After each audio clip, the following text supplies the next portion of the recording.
Hello everyone. നമ്മൾ ഇന്ന് ജീവിക്കുന്നത് ഒരുപാട് മത്സരങ്ങൾ നിറഞ്ഞ ഒരു ലോകത്താണ്. അതുകൊണ്ട് തന്നെ ഈ മത്സരത്തിലേക്ക് നമുക്ക് പിടിച്ചു നിൽക്കണമെങ്കിൽ നമ്മളുടെ ബ്രെയിനിന്റെ പവറിന് ഒരുപാട് പ്രാധാന്യമുണ്ട്. എങ്ങനെ നമ്മുടെ ബ്രെയിൻ പവർ നമുക്ക് കൂട്ടിയെടുക്കാം? നമ്മളുടെ മസിൽസിന്റെ ഒക്കെ ഡെവലപ്മെന്റിന്റെ കാര്യം പറയുന്നത് പോലെ നമ്മളൊന്ന് മനസ്സ് വെച്ച് പരിശ്രമിക്കാൻ തയ്യാറായാൽ നമ്മളുടെ ബ്രെയിനിന്റെ പവർ കൂട്ടിയെടുക്കാനും നല്ല എഫക്റ്റീവ് ആയിട്ടുള്ള രീതിയിൽ നമ്മുടെ ബ്രെയിനിനെ മാറ്റിയെടുക്കാനായിട്ട് നമുക്ക് സാധിക്കും. എന്തൊക്കെ ടെക്നിക്കുകൾ ഉപയോഗിച്ച് വളരെ എളുപ്പത്തിൽ വളരെ എഫക്റ്റീവായ രീതിയിൽ നമ്മളുടെ ബ്രെയിൻ പവർ കൂട്ടാമെന്നുള്ള കാര്യങ്ങൾ ഇന്നത്തെ വീഡിയോയിലൂടെ നോക്കാം. Stay mentally active. ഒന്നും ചെയ്യാതെ നമ്മൾ എവിടെയെങ്കിലും ഒക്കെ ചടഞ്ഞു കൂടി ഇരിക്കുകയാണ് എങ്കിൽ ഒരിക്കലും നമ്മുടെ ബ്രെയിൻ പവർ കൂടുകയില്ല. അതിന് നമ്മൾ ചെയ്യേണ്ടത് ബ്രെയിനിന് ചലഞ്ചിങ് ആയിട്ടുള്ള കാര്യങ്ങളിൽ ചെയ്യാനായിട്ട് സമയം കണ്ടെത്തുക എന്നുള്ളതാണ്. പുതിയ ഭാഷകൾ നമ്മൾ പഠിക്കാൻ തയ്യാറാവുക, അല്ലെങ്കിൽ ബ്രെയിനിന് ചലഞ്ചിങ് ആയിട്ടുള്ള എന്തെങ്കിലുമൊക്കെ പസിൽസ് നമ്മൾ സോൾവ് ചെയ്യാനായിട്ട് ശ്രമിക്കുക. ഇങ്ങനെയൊക്കെ നമ്മൾ ചെയ്യുമ്പോൾ നമ്മുടെ ബ്രെയിനിലെ കോഗ്നേറ്റീവ് ഫങ്ഷൻസ് ഇംപ്രൂവ് ചെയ്യാൻ, നമ്മുടെ മെമ്മറി കൂട്ടാനായിട്ട്, ബ്രെയിനിനെ നല്ല ആക്റ്റീവ് ആയിട്ട് വെക്കാനായിട്ട് സഹായിക്കും. ഫിസിക്കൽ എക്സസൈസ് നമ്മുടെ മനസ്സിന്റെയും ശരീരത്തിന്റെയും ആരോഗ്യത്തിന് ഒരുപോലെ പ്രയോജനം നൽകുന്ന ഒന്നാണ് ഈ എക്സസൈസ് ചെയ്യുക എന്നുള്ളത്. നമ്മൾ എക്സസൈസ് ചെയ്യുമ്പോൾ നമ്മുടെ ബോഡിയിലെ ബ്ലഡ് ഫ്ലോ കൂട്ടും, അതോടൊപ്പം തന്നെ സ്ട്രെസ് നമ്മൾക്ക് കുറയ്ക്കാനായിട്ട് സാധിക്കും.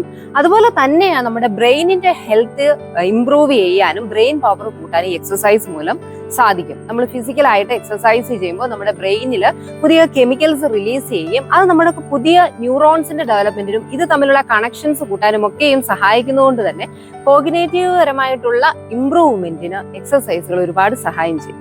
ബ്രെയിൻ ബൂസ്റ്റിംഗ് ഡയറ്റ് നമ്മളുടെ ബ്രെയിനിന്റെ പവർ കൂട്ടാനായിട്ട്, അതോടൊപ്പം തന്നെ ബ്രെയിൻ ഹെൽത്തി ആയിട്ട് ഇരിക്കണമെങ്കിൽ നമ്മളുടെ ഭക്ഷണത്തിൽ നമ്മൾ ഒരുപാട് ശ്രദ്ധിക്കണം. ഫാസ്റ്റ് ഫുഡ്, ബേക്കറി ഐറ്റംസ് ഒക്കെ പോലെയുള്ള ഭക്ഷണങ്ങൾ മാത്രമാണ് നമ്മൾ സ്ഥിരം കഴിക്കുന്നതെങ്കിൽ അത് നമ്മളുടെ ബ്രെയിനിന്റെ ഫംഗ്ഷനെയും കാര്യമായിട്ട് ബാധിക്കും. അതുകൊണ്ട് തന്നെ ധാരാളം ഫ്രൂട്ട്സ്, വെജിറ്റബിൾസ്, ഒമേഗ-3 ഫാറ്റി ആസിഡ്സ് അടങ്ങിയിട്ടുള്ള ഫുഡ് ഐറ്റംസ് ഒക്കെയും നമ്മൾ നമ്മുടെ ഭക്ഷണക്രമത്തിൽ ഉൾപ്പെടുത്തി ആരോഗ്യകരമായിട്ടുള്ള ഒരു ഭക്ഷണക്രമം നമ്മൾ ഡെവലപ്പ് ചെയ്തെടുത്തു കഴിഞ്ഞാൽ നമ്മളുടെ ബ്രെയിനിന്റെ ഡെവലപ്മെന്റിനും അതുപോലെ തന്നെ പെട്ടെന്ന് നേരത്തെ തന്നെ കോഗ്നേറ്റീവ് ഡിക്ലൈൻ പോലെയുള്ള അല്ലെങ്കിൽ പെട്ടെന്ന് തന്നെ ഓർമ്മക്കുറവ് പോലുള്ള പ്രശ്നങ്ങളൊക്കെയും ഉണ്ടാകുന്നത് ഒരു പരിധി വരെ കുറയ്ക്കാനായിട്ട് സഹായിക്കും. Enough sleep. നല്ല ഉറക്കം കിട്ടിയില്ല എങ്കിൽ നമുക്ക് തന്നെ അറിയാവുന്ന കാര്യമാണ്, നമുക്ക് ഓർമ്മക്കുറവ് തോന്നും. നമ്മൾ ജോലിയുടെ സ്ട്രെസ് അല്ലെ പഠിത്തമൊക്കെ ആയിട്ട് ഒരു 2-3 ദിവസം നമ്മൾ നല്ല ഉറക്കം കിട്ടിയില്ല എങ്കിൽ പല കാര്യങ്ങളും നമ്മൾ മറന്നുപോകും. അത് എന്തുകൊണ്ടാണ്? നമ്മളുടെ ബ്രെയിനിന്റെ ഫംഗ്ഷനെ അത് കാര്യമായിട്ട് ബാധിക്കുന്നത് കൊണ്ടാണ്. ഓർമ്മകൾ ഡെവലപ്പ് ചെയ്യണമെങ്കിൽ നമ്മളുടെ മെമ്മറി കൺസോൾട്ടേഷനൊക്കെ, പുതിയ മെമ്മറി ഒക്കെ ഡെവലപ്പ് ചെയ്ത് കാര്യങ്ങളൊക്കെയും ശരിക്ക് കൊണ്ടുപോകണമെങ്കിൽ ബ്രെയിനിന് വിശ്രമം ആവശ്യമാണ്. ആ വിശ്രമം ലഭിക്കണമെങ്കിൽ നല്ല ഉറക്കം നമ്മൾ ശീലിക്കുക തന്നെ വേണം. ആരോഗ്യകരമായിട്ടുള്ള ഒരു ഉറക്കത്തിന്റെ സമയം എന്ന് പറയുന്നത് 7 to 9 hours എങ്കിലും ദിവസവും ഉറങ്ങുക എന്ന്. Stress management. നമ്മൾ ഒരുപാട് സ്ട്രെസ് അനുഭവിക്കുന്ന ഒരു വ്യക്തിയാണെങ്കിൽ അത് നമ്മുടെ ബ്രെയിനിന്റെ ഫംഗ്ഷനെ സാരമായിട്ട് ബാധിക്കും. അതുകൊണ്ട് തന്നെ സ്ട്രെസ് നമുക്ക് പൂർണ്ണമായിട്ടും ഒഴിവാക്കാൻ സാധിക്കില്ല എങ്കിലും അതിനെ മാനേജ് ചെയ്യുന്ന തരത്തിലുള്ള ടെക്നിക്കുകളിലേക്ക് കൂടെ ഫോക്കസ് ചെയ്യുക.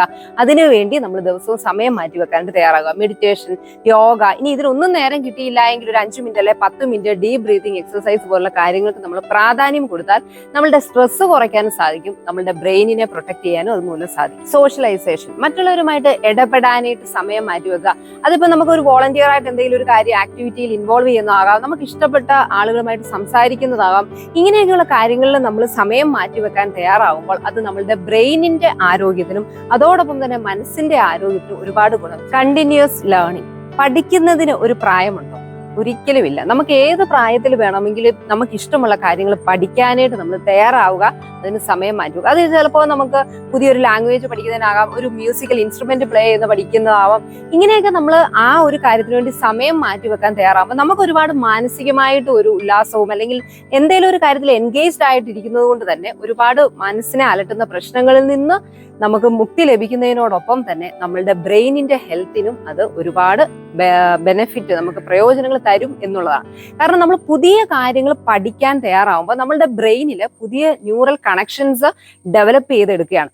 അതുകൊണ്ട് തന്നെ നമുക്കുണ്ടാകാവുന്ന ഓർമ്മക്കുറവുകൾ, ഇപ്പോഴാണെങ്കിൽ നമുക്കറിയാം വളരെയധികം സ്ട്രെസ്സും ഒരുപാട് വർക്ക് ലോഡും ആയത് കാരണം ഒരുപാട് പ്രായമൊന്നും ആകേണ്ട കാര്യമില്ല, പലർക്കും മറവിയാണ്. ഇത് ഏജ് റിലേറ്റഡ് ആയിട്ടുള്ള ഒരു മറവി എന്ന് പറയാൻ സാധിക്കില്ല. നമുക്ക് ഈ വർക്ക് ലോഡൊക്കെ വരുന്നത് കൊണ്ട് തന്നെ എല്ലാ കാര്യങ്ങളിലും നമുക്ക് ഫോക്കസ് ചെയ്യാൻ സാധിക്കാതെ വരുമ്പോൾ നമ്മൾക്ക് ചെറിയ പ്രായത്തിൽ തന്നെ ഓർമ്മക്കുറവും കാര്യങ്ങളിലൊന്നും ശ്രദ്ധിക്കാതെ നമ്മുടെ ബ്രെയിൻ ഹെൽത്തിനെ അത് ബാധിക്കും.